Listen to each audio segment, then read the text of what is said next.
Okay, Josh, we're live. How are you? I'm very good, thank you, my friend. How are you? Yes. I thought I'll intro you. You can introduce yourself as well, but I do want to give you an amazing introduction because I think you're an incredible salesperson, but not just incredible salesperson, you're an incredible teacher of sales, but you Thank you. understand sales more than a conversation. So sales, obviously, as you know, is more than a conversation, and you understand that. And we talk quite often about how you share values and what you're trying to build. So you are. If I just want to give you the stage and just say who you are, what you do, and why people should listen to you. Yeah, of course, of course. So my name's Josh. Quick little sort of backstory to me. I'm actually going through a bit of a transition right now that you know, Usman, yourself. So background about me, I came from the fitness industry. Started my career on £3 an hour. I was working as an apprentice. Since that point, I'll kind of run through this pretty quickly because we don't want to be talking about this all day. But I've done every single job that there is that you can possibly imagine within the fitness industry itself, all the way to building, growing, scaling, and exiting my own online fitness coaching company about 5 years ago now. Since that point, I've been educating fitness professionals and then transitioning that skill set into multiple different industries in regards to helping business owners grow and scale their businesses, helping them be a lot more time efficient, helping them sell, helping them grow. And that's what I've been doing over the last 4 or 5 years. And then very recently, over the last 6 months, I'm transitioning more now into helping entrepreneurs, helping business owners be way more time efficient.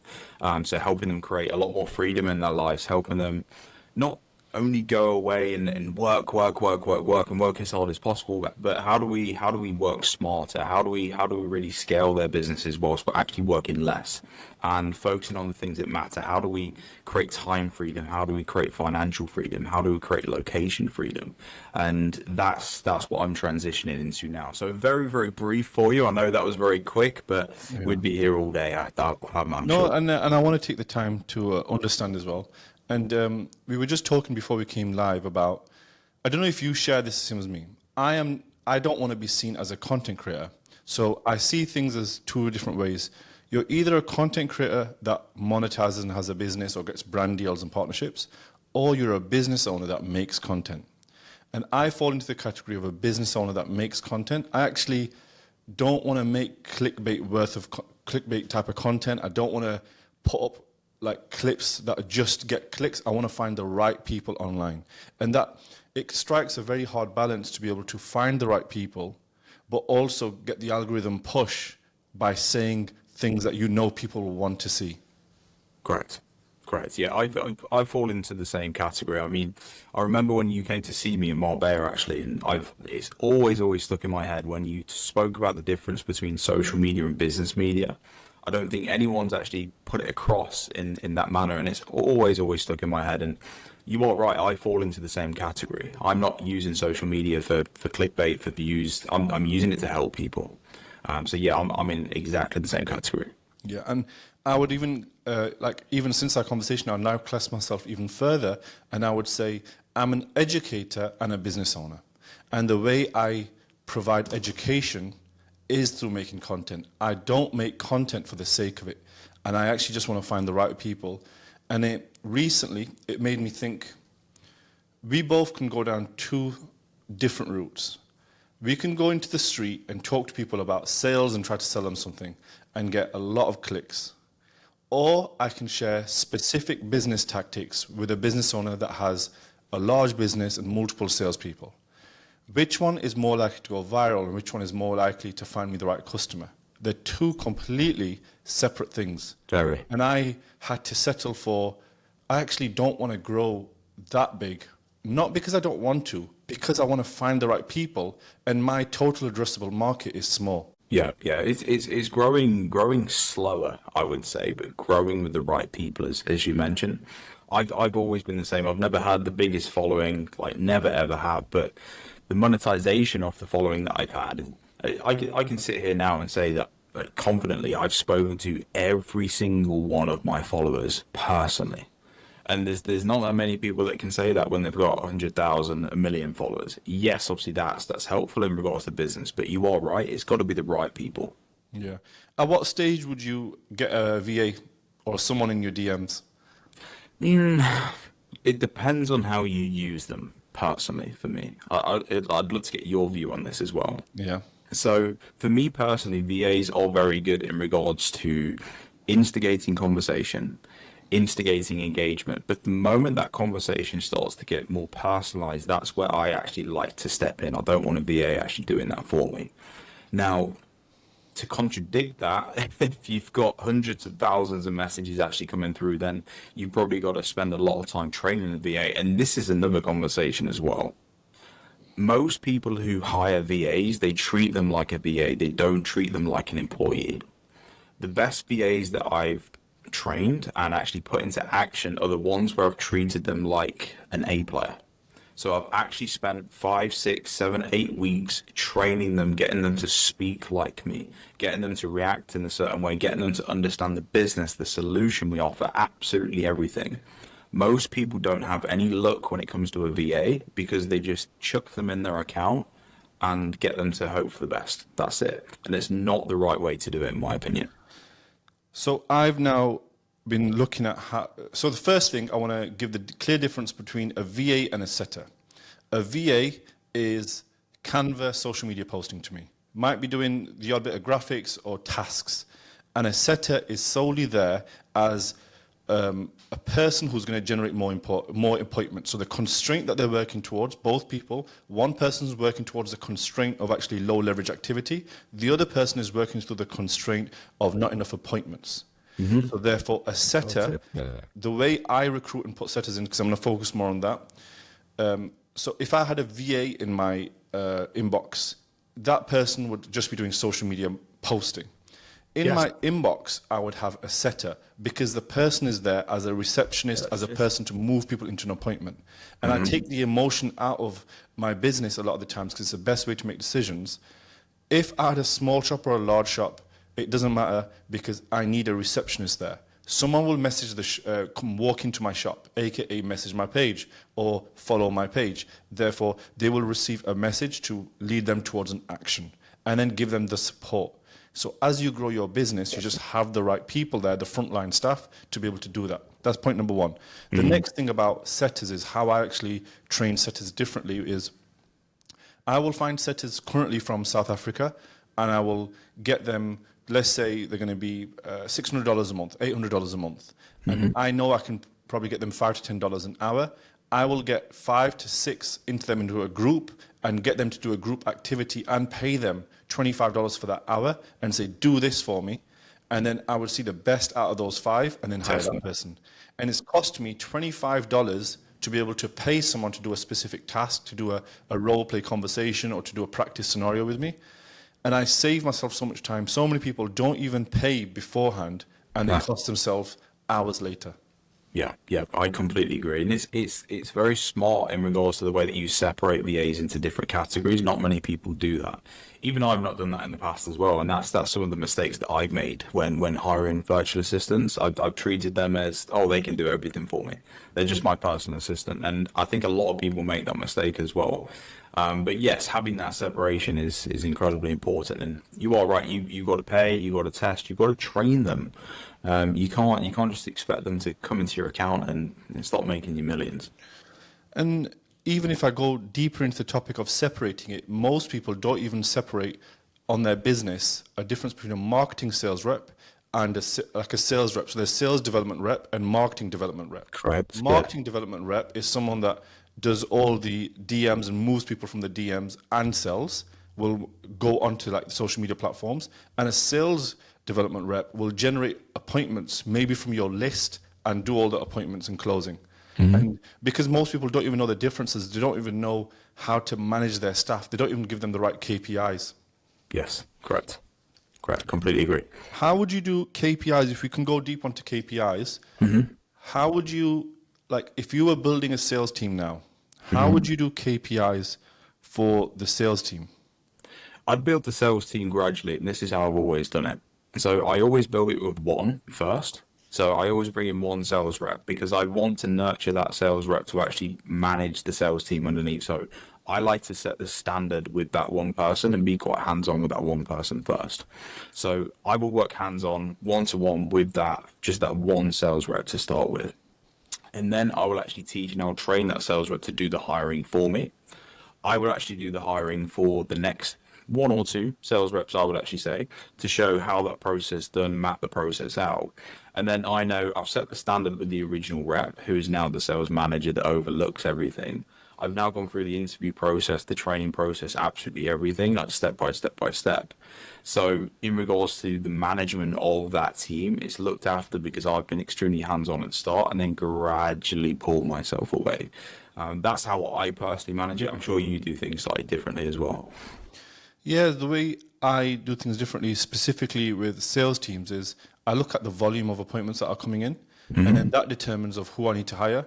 So if there was a bit like a lot of volume, so let's say there's like 50 calls a week being booked, then I would hire from the top down, which basically means I hire the leader first. So Yep. I pay above and beyond salary, 40, 50, 60K basic, and then finding a good sales manager with a high commission. And if it's the constraint is a lot lower, so I've got not as many leads, then I become the manager. If I'm the founder of the business, I'm the sales manager just by default, and I hire the people, but then I need to know how to run those meetings, how to drive performance with those salespeople. Yeah, yeah, and then it's something that we discussed like separately as well. It's building those step by step processes for everything, that entire process. However, whether you start from top to bottom or bottom to top, however you actually do it, it's just building those processes. And that's something that I've learned from you. Yeah, I have this saying. I've been doing SOP Saturdays, which is basically every Saturday I write one SOP. Because it's my weakest skill, SOPs. I'm naturally like when you work in sales, you're not as good as operations. Good Yeah. salespeople naturally are the type to drop the ball on notes, admin, and Yes. activity. And as a business owner, I've had to learn how to do all that stuff. Now I've had to learn how to build CRMs from scratch. I've had to learn, I've just been implementing HubSpot into a large business and into an 8-figure business. We've been implementing HubSpot and building Yeah. all the workflows for it. So I've had to become really good at operations and project management. But it's Yeah. not my natural skill. So now I've had a thing every Saturday where I write one SOP. Yeah, so it's only the last 3-4 years, I would say, operations have actually been important. What are you working towards at the moment? What are you actually building? What I'm building at the moment, so Elliot, as you know, me and Elliot have obviously started and grown Limitless University, where we've been working one-on-one with those business owners, as I've mentioned. Elliot himself is leaning into and actually venturing into creating a new company called The Wise Gentleman, which is going to be a platform with certain pillars in it, actually helping men become all-rounded men, if that makes sense.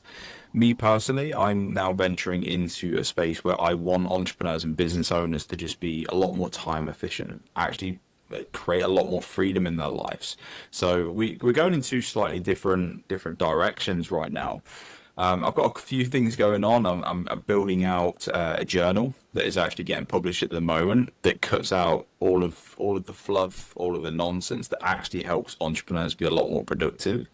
I've got a group that's going to be sold off the back of that as well. And I'm also writing a book that I've not actually announced this yet, but it's had an incredibly exciting meeting yesterday, and it's been published in November this year on freedom. The whole book is around freedom. So I'm really now leaning into that, especially.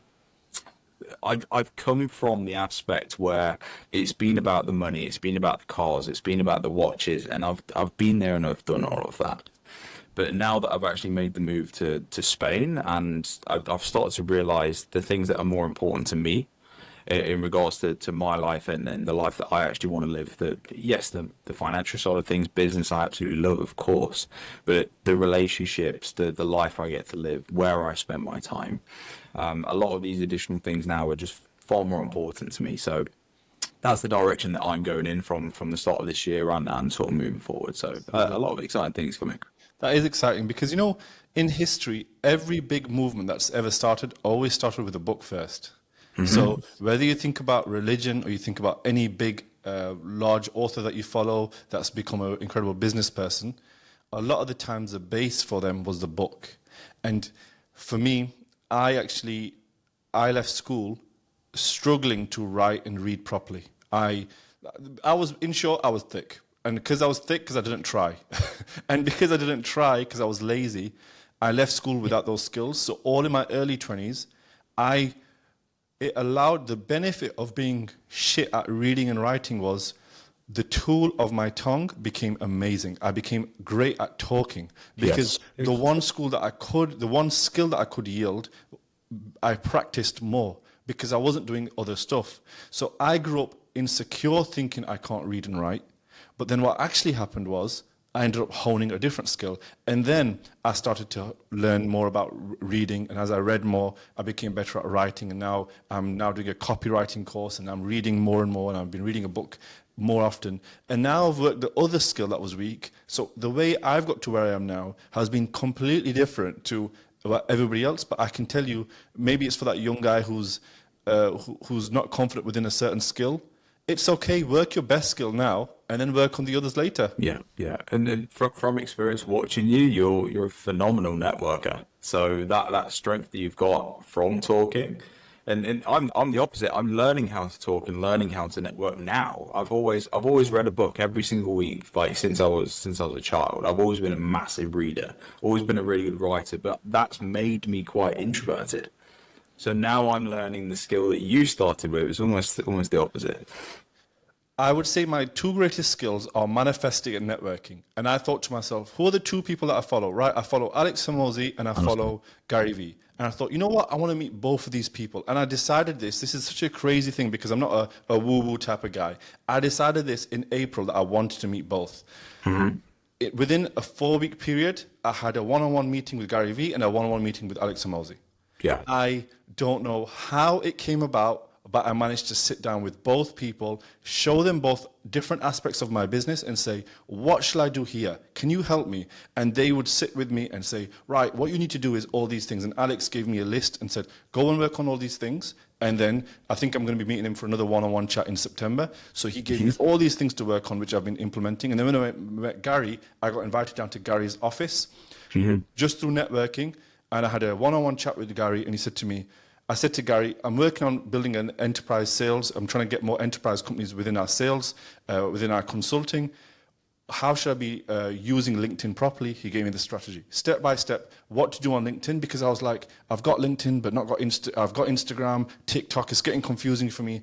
I should post, because even to go into detail, the shorts that work on YouTube don't work on Instagram. The shorts that work on TikTok, all three platforms work differently.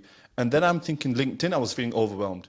And Gary went, this is what you're going to post on LinkedIn. And then Alex said, this is who you're going to hire first. And instantly my business, I would say, tripled simply because of 2 conversations. Yeah, and isn't it funny, the more successful entrepreneurs are, the more that they're willing to give you information. Yeah. It's the ones that hold back and they try and keep everything behind closed doors that aren't as successful as they seem. And that's one of the nicest things to watch. And like when did we meet? Was it about a year ago now? I think it was about a year ago. A year ago, because you messaged me and said, I message all of my followers personally, let's speak. And then I said, let's have a chat. And then I met you in Spain. So I think maybe about a year. That's it, about a year ago now. And one of the greatest things that I've watched just in the last year and with your progress is the action taking, which is something that I actually want you to talk about. I know that you're running the show here, but I'll let you talk about that. But the action taking when it comes to business owners like myself and you is what really separates you. But like you said, you had that thought process in April. I'm gonna meet Alex. I'm gonna meet Gary. I'm gonna go do this. But you actually made it happen. That isn't luck. There's no such thing as luck.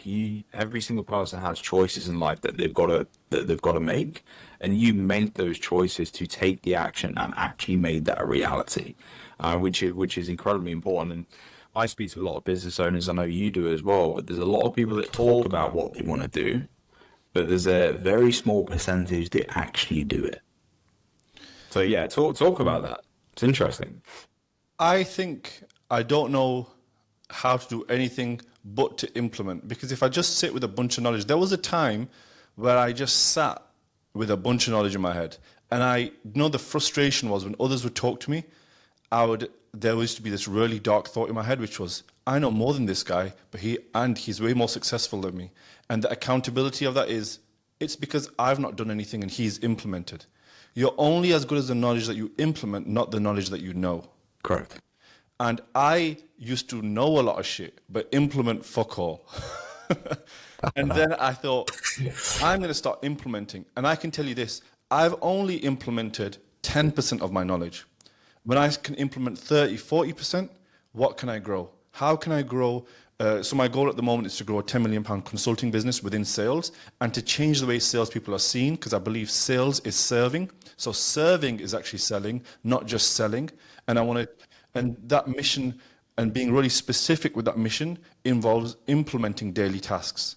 Yes. I hired a creative manager, obviously you know Alex, and when I hired Alex 5 weeks ago, I didn't have a studio, I didn't have an office, I didn't have all of these things. I built a full content studio with multiple rooms, multiple meeting rooms, hired more staff, hired different people into our departments, built a project management system, built a new CRM, all within 5 weeks, as well as a social media strategy.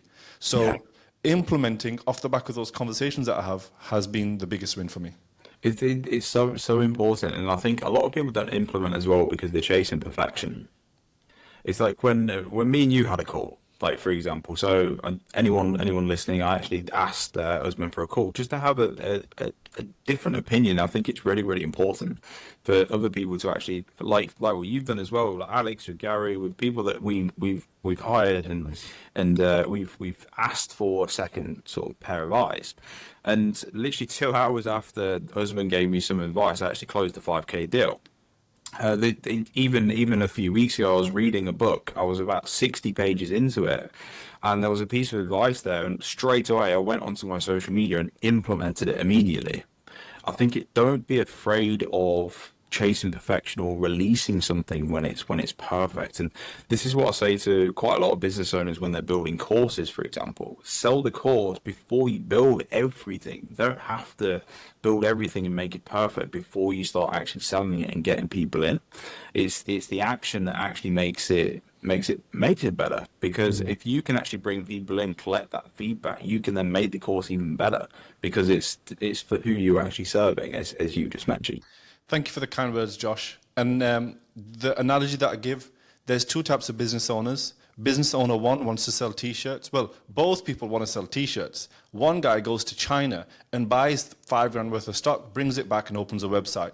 And person number 2 opens a website and does pre-orders, makes 25 grand, and then goes to China, looks at his margin, and then buys the T-shirts because he's in a pre-order. And that's the difference between the 2 types of business people. And most people who are new to business, they focus too much on the product, not the promotion. Correct. Your business is only as good as the people that you can bring in. No one cares the product you have if no one can see it. First, get eyeballs, attention, get the people wanting something from you. And like currently, I launched a new program called Sales Breakthrough. And I thought, I'm going to do this the best possible way, and I'm going to launch it the right way. So you know what I did? I approached 3 people, and I said to 3 people, I'm launching a new program. I'm happily going to give you a discount. I'm going to give you 50% off. Can I work with you to help you on your business? And all 3 said yes. They then came on board to the sales breakthrough program on a discount. And what I've been doing is every 4 weeks been saying to them, can you give me feedback on how you're finding this system I've implemented and how I'm finding this and these resources? And the feedback, because I've given him from the start, please be honest with me so I can improve. And now, within 6 weeks of this program being launched, the way we're doing our delivery through Slack and all the automations are completely different. So I'll tell you exactly how we onboard people onto Slack and how we save so much time. Within Slack, we will invite someone on straight after their onboarding. Then the next thing we will do is within Slack, there's automation set on every Monday where they get their check-in message. Within their check-in message, there's jot forms. The jot form allows them to upload their sales call. They then, and also on a Monday, can upload their weekly review and of how their stats are doing. And now I've automated an entire thing that used to take us 7 or 8 messages. And that's now automated. And then now I have a list of 30 things, and I'm automated all of those. And in the last 6 weeks, our customers have said, the clients in the Sales Breakthrough said, this is the most efficient program, and the amount of touch points that we get with you And I'm able now to scale this because I've automated so many things with a personal touch. Because you took action and you listened. Yeah. Exactly. It's so common. I see it all the time. I mean, I'm working with a young lady at the moment, and I think she's like 3 or 4 weeks into actually working with me, and she's not got her first sale yet, and she's not implemented the things that I've told her to implement like right at the very beginning. We actually had a call just before you, and she started selling now. But it is that big difference between the two, and I don't think there is a middle ground in between the two types of people. I've not really seen anybody in the middle. It's either A or B. So you believe people are either action takers or ASKHOLES? Perfectionist. Yeah, yeah, yeah. So either they ask and don't act, or they just act. Yes, correct. I'm yet to see anybody in the middle. So what happens if if you're coaching someone and they say to you, Josh, I'm the type never to act. I just know all this shit. How can you get me to give me that accountability just to do? What I personally do is I shut everything down until they've done that one thing. So typically when it comes to teaching, what I found is when people don't take action, they're either overwhelmed, they're trying to be perfectionists, or they've maybe dipped their toe in the water, but they've not quite jumped into the pool yet. Okay, so what I actually find, if any of those three actually happen and they're still not taking action, they're not like seeing results from those basic things at the beginning, I actually cut out everything that we're about to actually do. I'm personally a lot more hands-on with that one thing to make sure that they get it done first, and then we actually move on to the rest. So I just become a lot more hands-on. That's typically my solution when it comes to that, and I remove a lot of the noise. And so because, just to carry on that point, because I think it's a great point, I actually have consulted a lot of fitness businesses. So a lot of fitness business owners who coach people specifically within fitness and other industries, but I'm going to talk about fitness within this example. A lot of consultants that consult within fitness have no auditing process in their business. And recently I had 2 or 3 people really popular in the industry, really good consultants for fitness coaches. They came to me and they said, can you look at my processes, what I'm doing wrong and right? And then when I've looked at their processes, all 3 of them shared a commonality. They would give, let's say in this scenario, it's about making a lead magnet. They would give a lead magnet task to their client and say, make the lead magnet, here's the resource, follow this. And I'd say, what's the time to value? So how long on average does it take for someone to complete that task? 2 of them did not have that data, which means they had no project management tool to manage that data. Yes. And we look within business on how we see customer success as time to value. How fast can I get someone to do that specific thing? So then, and the guy who was doing it right, what we did with him was he was measuring time to value on how long it would take someone to do that lead magnet task. But for him, we said, how much more can you break down the lead magnet task even further to get it implemented quicker? So could you implement it so first have the idea, come back to me, then have this and come back to me. And we break that down even further within a business to increase client success, which increase referrals, increase your business growing. And most consultants don't know how to consult. They were just coaches. It's the same way as a PT becoming a coach. He doesn't know anything about truly how to coach online. The same way as these coaches have now become consultants or coaching others. They got no clue how that works, so they need to learn. Which is very, very common. I mean, before the transition of me mentoring and actually consulting businesses from when I exited my fitness coaching company, I actually spent 3-4 months with different teachers. I was doing teacher training course. I was learning how to actually deliver information in different ways to actually cater to other people. And that's something that we see nowadays where people grow a business. Yes, they might be successful. Now, all of a sudden, they're trying to coach it. Very, very, very different things. You're exactly right. What is your main thing that you're teaching at the moment? Because you're very broad in your knowledge, because I've seen that you do sales. You also teach funnel building. So you'll teach the sales process, teach the sales copy. Which area do you help people with? Is it just broad spectrum, or is it a specific area? Currently. So what's happened to me in my career, it's been very, very specific. So I've over the last 3-4 years, let's say, it's been very, very specific to start with, and then it's gone very, very, very broad. Okay, so now what I'm actually doing is trying to bring that back in because of how broad it actually went.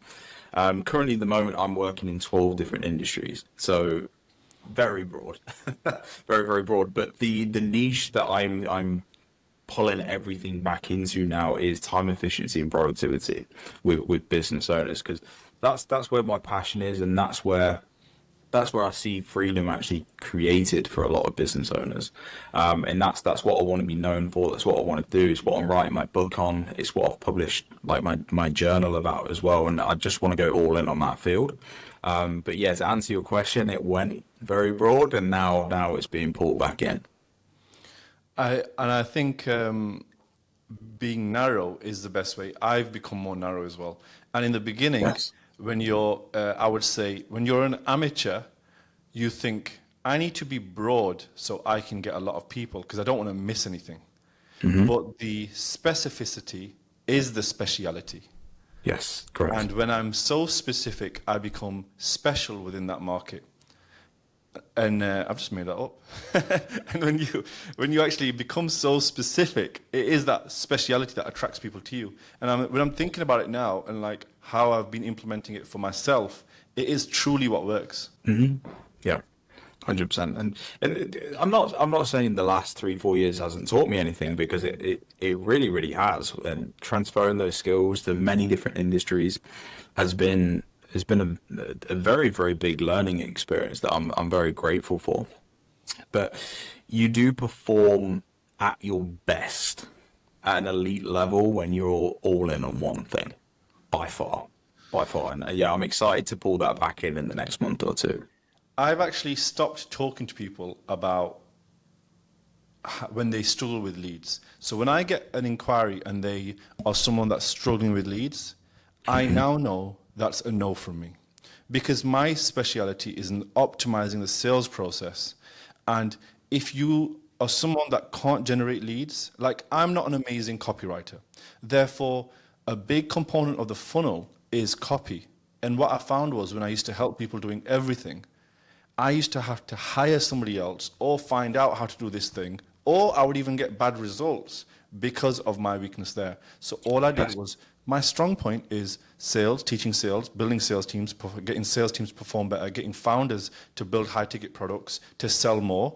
So I just focus on that. Why? And becoming so narrow on those things allows me to be even better and then hire people around me for the other stuff.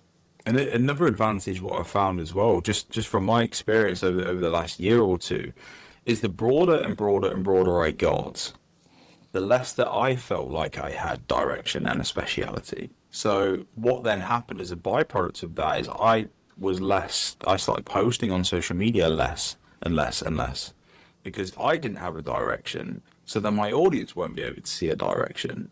And now all of a sudden you get swept into a field where no one knows what the fuck you do. You get swept into that very, very quickly, the broader and broader you get. But Yeah. again, it's a big learning curve, and it's a lesson. But yeah, the more niche you can be, the more direct, the more everything around it clicks. Everything does, and you become that expert in that field. What is your book about? What is this? Is it too early to say? Is it being written, or what's going on with this book? I've got 4 more chapters to write. It needs to be submitted by September to publish in November, so I've got time. But yeah, essentially what freedom is about, it's about the 7 pillars of freedom. When I ask most people, what does freedom mean to you? They say financial freedom, time, location. But there's also 4 additional pillars that people don't think about. And also it's the combination of all 7 pillars that actually create freedom. If you lean too far into one pillar, so let's take financial, for example. If all you're focused on is growing your financial and you're creating financial freedom, you actually start to neglect relationships, change, your mindset, all of these additional things as well, time, location. So for example, if you're dialed in on financial freedom, and yeah, let's say you might create location freedom, but then you're neglecting your relationships. You're neglecting your mindset. You're neglecting your time. You're neglecting all of these additional things. So the book is truly about how you can blend all of those aspects of freedom into one and create a life that includes a nice balance of all seven of them. That's really good. And you know, there's currently a trend online for the last year or two, which is, you know, the red pill movement. And Yeah. I am so against the red pill movement and what it stands for. And every guy that like I see online, the easiest way for them to get clicks is, oh, I love the red pill movement. This is why I think this way. This is what I think you should be doing as a man. And every time I've worked with those people, they are all a bunch of fannies. They don't know dick about dick. And I've worked enough with these red pill guys to work out they don't know anything No. and they're all lost. And what they honed on to was a trend market. I don't do no trend market. I believe in emotional intelligence and I believe in compassion. And if you're just buying a trend, you run out of steam very quick. And most people online are buying into men should behave like this, drive a car like this. You don't have to do anything. I just have to, I want to make a lot of money. I want to be rich, but I don't have to be a dick about it. It's because people have forgotten how to think for themselves.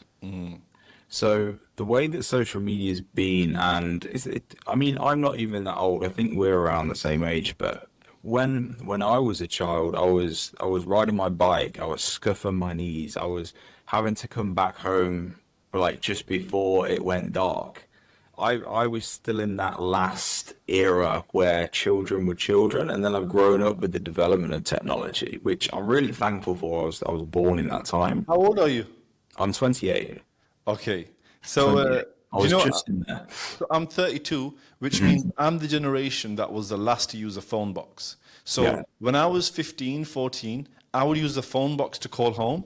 But Yes. then I also had the iPhone when I was 17, 18. Yes. Which means Oh. I was a transitional age where there was a life before the iPhone and the life after the iPhone.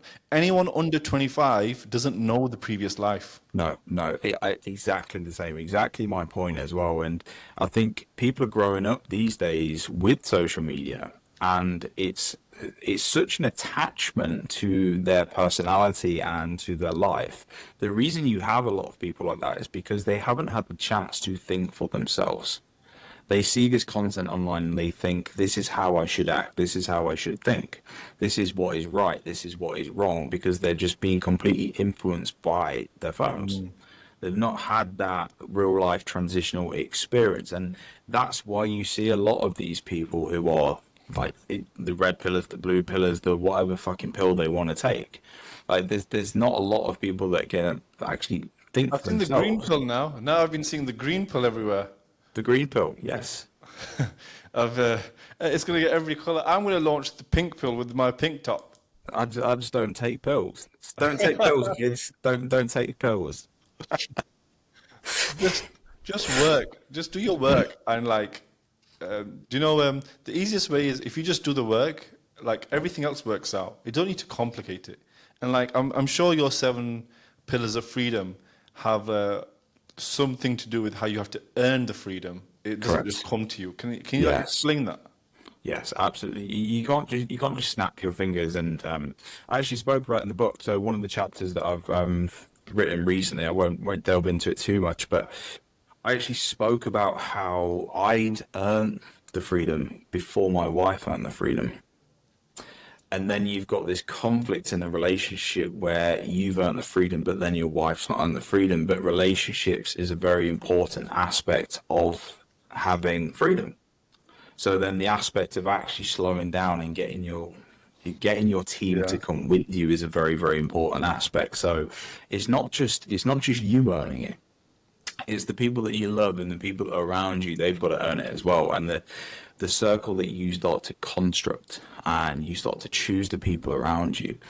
There's so many different elements to it. And I think this is what led me to want to write the book in the first place, because there's so many components to it to get everything to gel. And it's a hard task. It's really, really, like anyone can lean into one of the pillars and do a phenomenal job with it. It's not that difficult. But to get all of them to blend it takes a special step by step. When you said that, it made me think how you could earn financial freedom and gift financial freedom to your partner. Correct. So freedom can also be gifted. Exactly. But then that's what happened to me. I did that. I retired my wife at 24 years old. But then her mind wasn't the same as mine. Yeah. So then her mind had to catch up to mine. Her mind wasn't outside of a small town in the middle of England. My mind was, I can be anywhere in the world. Her mind wasn't outside of those metaphorical four walls of that small town. So this is where all of these different elements start to come into play for it. I'm excited to launch it. It's going to be it's going to be good. It's going to be It good. sounds exciting because one of the main reasons why I'm now an entrepreneur, because I was actually a business owner at 19 years old. I owned a gym. And then I had no skills, so I went to work for someone. And then this was a blessing and a curse because I went to work for someone because I didn't have any skills, so I got mentoring done for me. But it just took me 10 years, and then it came with a bunch of control. So it Yes. came with managers who were saying, you're progressing faster than we think you should progress. Other people would tell me how fast I should get a promotion based upon the expectations that they set, when Yes. my expectations were higher than theirs. Yeah. So then Yeah. this is what was a main clash. Like when I worked at like Virgin Active, I had a director call me and say, you're not going to get this promotion if you do not do as I say and do not go and fix that gym. There was another gym in North London, and he said, go there and fix that gym. It was completely bust. Like the sales team wasn't performing. The sales function was completely in the shit. And he said, if you don't fix that gym for me, this is the director. If you don't fix that gym, you're not going to get the regional role when it comes up. And I thought to myself, you know what? This guy's a dickhead. I went home that day and thought, my job is controlled by somebody else. And that Yeah. made me want to leave and I just absolutely despise that person because now I know how not to lead. I now know all the things I should not be doing in my business simply because of morons like that. Yeah, and you get that the bigger these corporate companies actually get, and the thing is with employment, there's some people who are in employment where it's not like that. I've seen it before where people can work remote. They've got great relationships with the boss, with the owners, and it's fantastic. It's fine. But yeah, a lot of the cases you're not in control a lot of the time. I'm excited to see this Freedom book. Is it going to be out in November or is it getting published in November? Out in November, yeah. And like, are you going to be doing a specific publishing funnel where, you know, where book companies will do the funnel and everything for you? Yeah, so the publishers are doing everything for me. We'll be listed on Amazon. I'll be selling it myself as well. It will be in the inventory of companies like Waterstones, etc. But yeah, the promotion will be down to me because obviously I'm still unknown to a certain degree. But yeah, the publishers love what they've read so far, and they're deciding to partner with me, which is exciting. But yeah, there will be a tremendous amount of content and awareness and eyeballs coming through me now, and this is why I reached out to you in the first place. I mean, the last 6 months, as I mentioned, because I went so broad, content got less and less and less, and I've kind of disappeared a little bit. I've disappeared, kind of rebuilding myself and in my direction. So now everything's coming back into that channeled focus. Everything's going to click quite nicely. So Very nice. yeah, we've got What kind of time. things are you reading at the moment? What kind of things do you read? I read, so I'm actually in the middle of doing Andy Frisella's 75 Hard right now. Nice. I'm not sure you've heard of it. Yeah. But yeah, part of the criteria, the tick boxes, is you have to read every day, at least 10 pages every day. I'm quite a fast reader anyway, because I've been reading all my life, so I've been doing about 50 every day. But yes, it has to be, as part of the rules of 75 Hard, it has to be self-development. So there's not been any fiction or anything like that in the challenge. But yeah, business books, productivity books, self-discipline books, there's quite a lot. I want to get into a bit of fiction because I feel like I've done so much self-development, and I think for the creative side of our brain, fiction is amazing, and I never really read it. So I read two categories at the moment. One is specifically business self-development, and how to do tactical things and think about business in a bigger sense and strategy. And Yeah. the other book is like more like Stoicism and philosophy, Taoism. So I read a lot of philosophy books, which is more for like how real, like working on the mind itself. And then one is the tactics of business. And I Yes. want to add in some sort of like fiction side because I'm not very creative. So I think that should help that creative flow. Yes, the best ones to take your mind somewhere, or in my personal opinion, the Lord of the Rings books. They're quite good. It really takes your mind to like a I saw the movies, but I've never like thought to read the books. I think they were just so thick. I thought, bloody hell, it's going to take forever. Now. Yeah, I've got them down there actually. Yeah. Yeah, I'm reading Charles Darwin's Book of Evolution again at the moment. I read it when I was a lot younger, but I'm reading it again now. Very, very good book. Very good And book. you change your frame as well. Like you might read the same thing again. You might read it differently this time. Correct. And like my frame has changed recently to I cast the emotion upon events. Events happen in life, and then I decide if they're good or bad, not life. But what we commonly do is we think that event is good or bad.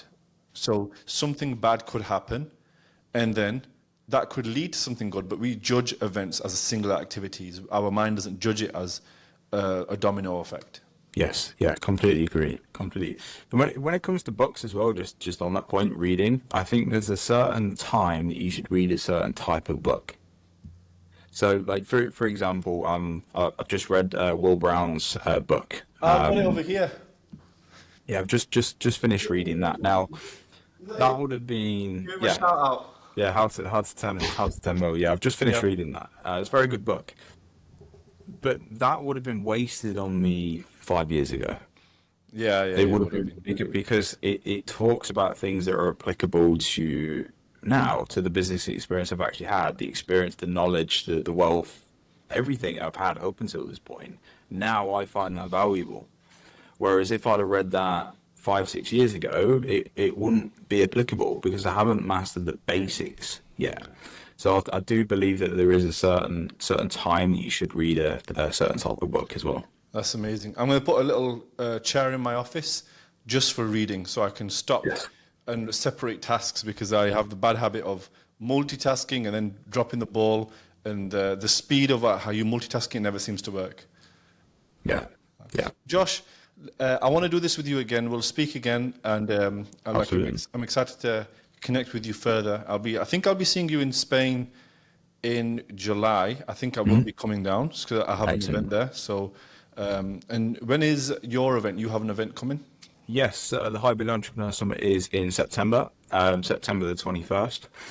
So yeah, we're starting to sell tickets now actually. Everything's live and ready and to go for that. So yeah, Saturday 21st of September in Marbella.